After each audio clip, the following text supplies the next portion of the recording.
Hi everyone, welcome to our channel. RRB ఎన్టీపీసీకి సంబంధించిన previous questions అందించడంలో భాగంగా మనం ఆల్రెడీ 2 వీడియోస్ పార్ట్ 1, పార్ట్ 2 చేయడం జరిగింది. ఇది పార్ట్ 3 దాని కంటిన్యూషన్. సో ఈరోజు పార్ట్ 3లో క్వశ్చన్స్ కనుక గమనిస్తే క్వశ్చన్ నెంబర్ 31, యోగా సిద్ధాంతాన్ని వ్యాఖ్యానించిన మొదటి వ్యక్తి ఎవరు? పతంజలి, గౌతముడు, జైమిని, శంకరాచార్యులు. ఆన్సర్ పతంజలి. తంజావూరులోని బృహదీశ్వరాలయాన్ని ఎవరు నిర్మించారు? చోళులు, పల్లవులు, చాళుక్యులు, రాష్ట్రకూలులు.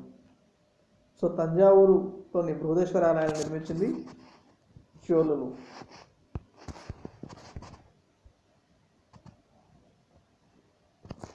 ఏ చక్రవర్తి పాలనా కాలంలో నలంద విశ్వవిద్యాలయం అభివృద్ధి చెందింది? చంద్రగుప్త మౌర్యుడు, అశోకుడు, కనిష్కుడు, హర్షుడు. అంటే హర్షవర్ధన్ అంటాం.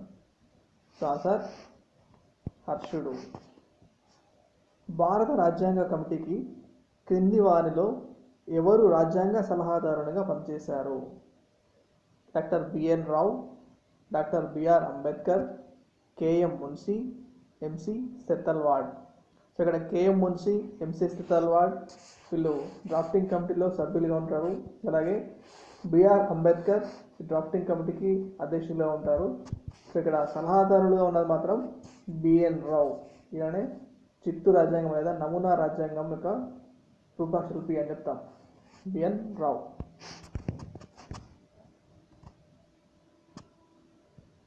నెక్స్ట్, భారత రాజ్యాంగంలో 8వ అధికరణంలో ఎన్ని భాషలు గుర్తించారు? 18, 20, 22, 24.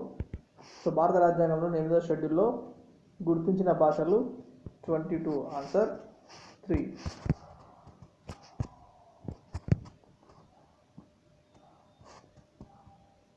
నెక్స్ట్ క్వశ్చన్, భారత రాజ్యాంగంలోని 12వ అధికరణం దీని గురించి పేర్కొంటుంది లేదా దీని గురించి ఉంటుంది?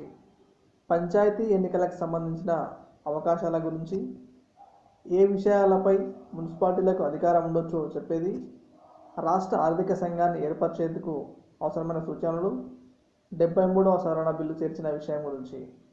సో భారత రాజ్యాంగంలోని ఆర్టికల్ 12 12వ అధికరణ ఏం చెప్తుంది అంటే మున్సిపాలిటీల అధికారం లేదా మున్సిపాలిటీకి సంబంధించిన అంశాలని చెప్తుంది. సో ఇక్కడ ఆన్సర్ ఏమవుతుంది అంటే ఏ విషయాలపై మున్సిపాలిటీకి అధికారం ఉండొచ్చో అనేది మనకి 12వ అధికరణ పేర్కొంటుంది. నెక్స్ట్, బ్లాక్ హోల్ ఎపిసోడ్ అనేది ముఖ్య కారణం లేదా బ్లాక్ హోల్ ఎపిసోడ్ అనే దానికి కారణం ఏంటి? సో ఎప్పుడు ఏ టైంలో జరిగింది అని చెప్పేసి అంటే బాక్సార్ యుద్ధం, ప్లాసీ యుద్ధం, వాండీవాష్ యుద్ధం, హల్దీఘాట్ యుద్ధం. ఆన్సర్ ప్లాసీ యుద్ధం.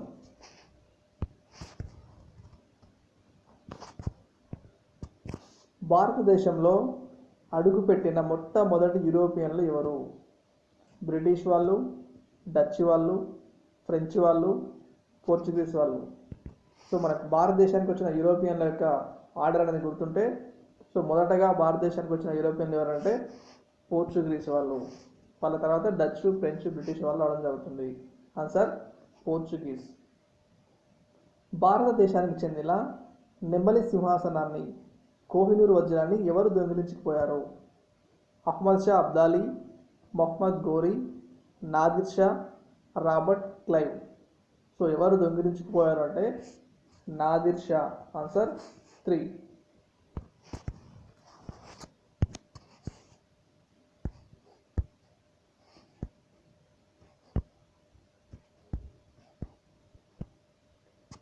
ఏ యూరోపియన్ రచయిత భగవద్గీతను మొట్టమొదట ఆంగ్లంలోకి తర్జమా చేశారు?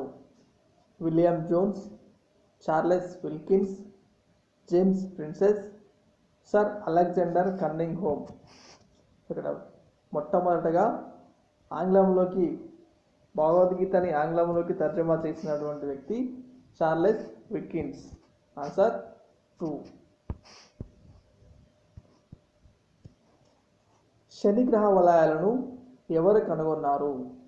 కోపర్నికస్, న్యూటన్, గెలీలియో వీరెవరు కాదు.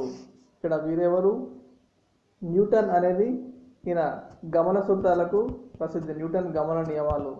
అట్లాగే కోపర్నికస్ ఈయన సిద్ధాంతాలకు సంబంధించిన వ్యక్తి.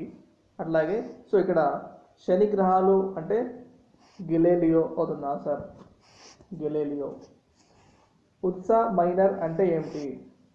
ఒక ద్వీపం పేరు, నక్షత్రాల సమూహం, ఒక ఉపగ్రహం పేరు, ఒక నక్షత్రం పేరు. సో ఉర్సా మైనర్ అనేది ద్వీపము కాదు, ఉపగ్రహం కాదు, ఇది ఒక నక్షత్రాల సమూహాన్ని ఉర్సా మైనర్ అని పేర్కొంటారు. ఆన్సర్ 2.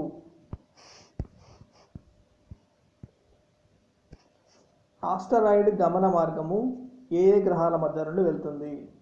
బుధుడు శుక్రుడు, భూమి అంగారకుడు, అంగారకుడు బృహస్పతి, బృహస్పతి శని.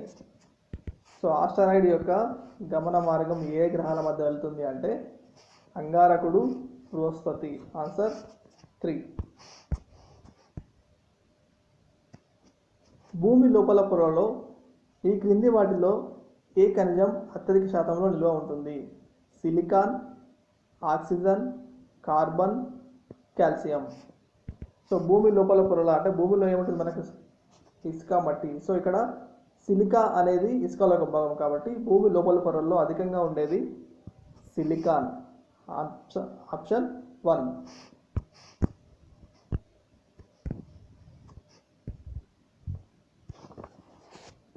సన్ స్పాట్లు అంటే ఏమిటి?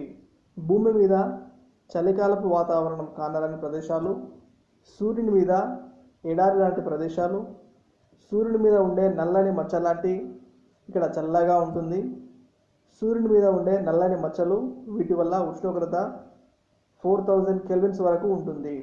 సో సన్ స్పాట్లు అంటే సూర్యుని మీద ఉండే నల్లని మచ్చలు, వీటి వల్ల ఉష్ణోగ్రత 4000 కెల్విన్ల వరకు ఉంటుంది. ఆన్సర్ 4.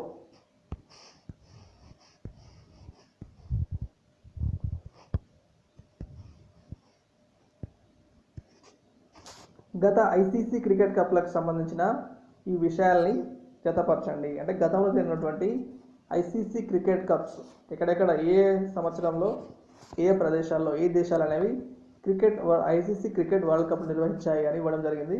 సో వాటిని మనం కనుక ఒకసారి పరిశీలిస్తే 1975 సంవత్సరంలో మరి ఏ దేశం నిర్వహించింది అంటే 1975లో ఇంగ్లాండ్ అనేది నిర్వహించడం జరిగింది.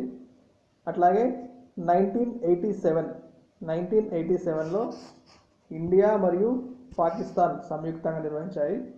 1992లో ఆస్ట్రేలియా న్యూజిలాండ్ సంయుక్తంగా 1992 ఆస్ట్రేలియా న్యూజిలాండ్. 2007లో వెస్టిండీస్లో ఐసీసీ కప్ అనేది వెస్టిండీస్లో జరిగింది కాబట్టి 2007 వెస్టిండీస్. అప్పుడు A1 B2 C3 D4 A1 B2 C3 D4 option 1 అనేది మనకు ఆన్సర్ అవుతుంది. ఓకే ఫ్రెండ్స్, ఇవి వీడియో క్వశ్చన్లు. నెక్స్ట్ వీడియోలో నెక్స్ట్ క్వశ్చన్ని కంప్లీట్ చేస్తాం. ఇట్లా ఎవ్రీ వీడియోలో కంప్లీట్ క్వశ్చన్స్ కంటిన్యూ చేస్తాం. So keep watching, please subscribe this channel. Thank you.